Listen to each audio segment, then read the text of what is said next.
बिस्मिल्लाहिर्रहमानिर्रहीम। अस्सलाम वालेकुम डियर स्टूडेंट्स।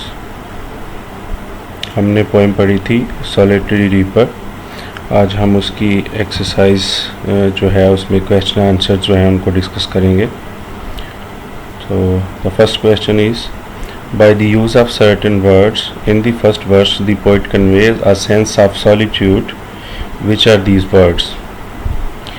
कि जो पहले अशार हैं उसमें कुछ पोइट कुछ वर्ड्स यूज़ करता है जिसमें तन्हाई के बारे में हमें पता चलता है कि वो जो लड़की है जो काट रही है फसल वो तन्हा है। वो कौन से वर्ड्स हैं? सॉलिट्यूड तन्हाई को कहते हैं। So the answer is the words are single in the fields, यानी ये जो वो वर्ड्स यूज़ करता है को अकेले है ये हमें बताते हैं। इसी तरह सॉलिटरी तन्हा, बाई हर सेल्फ यानी वो खुद ही वो काम कर रही है, अलोन अकेली, and melancholy. These are the words which show कि वो अकेली है, तन्हा है। Second question is who is poet addressing when he says stop here और जेंटली पास। ये पोइम की लाइन है, उसमें वो पूछ रहा है कि जब वो ये किससे कह रहा है कि आप रुकें या आराम से गुजर जाएं। तो वो किससे कह रहा है? किसी और जो गुजर रहा है वहाँ से, जो कि उसका गाना सुन सकता है, उसी से वो कह रहा है। The poet is addressing someone, anybody, कोई भी हो सकता है, possibly someone passing that way, जो उधर से गुजर रहा हो और उसको देख सके लड़की को काटते हुए। By the field in which the reaper is at work, यानी उस खेत के पास से जहाँ पर वो फसल काट रही है। Next question is what does the poet imagine the reaper's song is about. कि शायर क्या सोचता है कि वो गाना किस चीज़ के मतलब है, वो क्या गा रही है, क्या गुनगुना रही है। तो ये हमें पोइम से पता चला था कि इसका हमें अंदाज़ा नहीं है क्योंकि पोइट को भी उसकी लैंग्वेज समझ नहीं आती। The poet doesn't know what the reaper is singing, उसको नहीं पता क्योंकि उसको लैंग्वेज का नहीं पता जिस लैंग्वेज में वो गुनगुना रही है। He imagines it to be about old unhappy foreign things, लेकिन वो गैस लगाता है कि ये कोई पुरानी कुछ किसी जंग का जिक्र है या कुछ जो रोज़मर्रा के मामलात हैं जिसमें अफसुर्दगी, जुदाई, इस तरह के कोई बातें हैं, जुदाई की बातें हैं, पेन है कोई। He appeals to the listener will no one tell me what she sing. वो फिर कहता है कि दूसरे सुनने वालों से ये भी कहता है कोई मुझे बताएगा वो क्या गा रही है। इट मीन्स कि उसको कोई समझ नहीं है। वो उसकी टोन से, उसकी आवाज़ से ही सहर अंगेज़ हो गया है, उसकी आवाज़ का ही जादू उस पर हो गया। उसको एक्चुअल जो वर्ड्स हैं वो क्या कह रहे हैं उसकी कोई समझ नहीं आई। Fourth question is why do you think the nightingale song is described as welcome and the cuckoo song as thrilling. यानी इसमें जो कुको के और नाइटिंगेल के सॉन्ग की से उसको कंपेयर किया हुआ है। तो नाइटिंगेल बुलबुल को कहते हैं, तो उसको वेलकमिंग क्यों कहा है और कुको कोयल के सॉन्ग को थ्रिलिंग पुरजोश क्यों कहा है।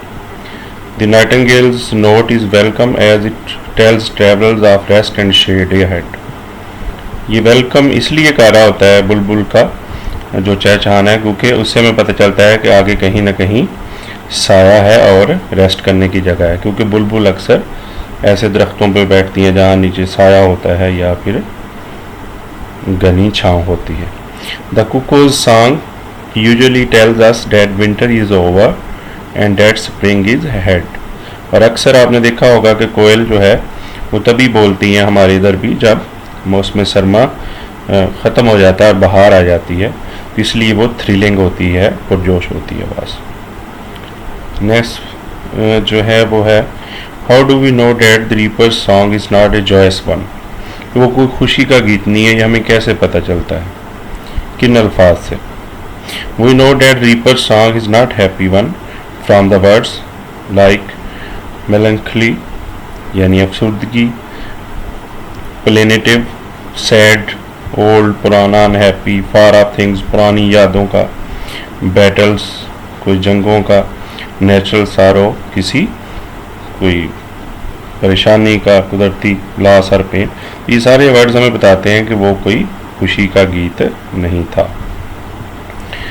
Last question is how do we know that Reaper's song had a lasting effect on the poet। उस पर बहुत ज़्यादा जो है वो हमेशा रहने वाला असर कैसे हुआ, ये हमें कैसे पता चलता है कि जो गीत था उसका हमेशा रहने वाला असर हुआ पोइट पे। वो खुद कहता है जी, long after the poet has passed out of ears short of the singer, कि जो ही उस काफ़ी देर उसके सुनने के बाद भी he can still here the music. तो अभी भी वो शायर कहता है एंड पे कि जब भी मैं फिर भी इमेजिन करता हूँ, अपने ख्यालात में सोचता हूँ, तो मुझे लगता है मैं अभी भी वो आवाज़ सुन रहा हूँ।